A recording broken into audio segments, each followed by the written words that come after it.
Surprise. இன்னைக்கு இந்த வீடியோவே சர்ப்ரைஸ் தான்.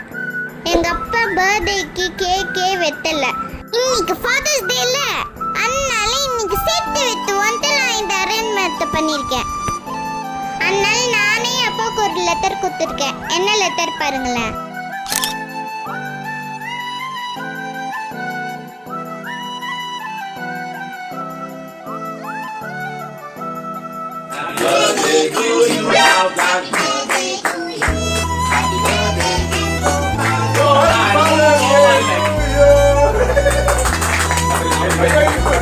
அற்புதமா கேக் வெட்டி இந்த ஃபாதர்ஸ் டேவை நல்லா கொண்டாடணும். உங்க எல்லாருக்கும் நான் விஷ் பண்றேன். ஹாப்பி ஃபாதர்ஸ் டே. லைக் பண்ணுங்க, ஷேர் பண்ணுங்க, கமெண்ட் பண்ணுங்க. மறக்காம இந்த கிறிஸ்டல் வ்ளாகை சப்ஸ்கிரைப் பண்ணுங்க. பை.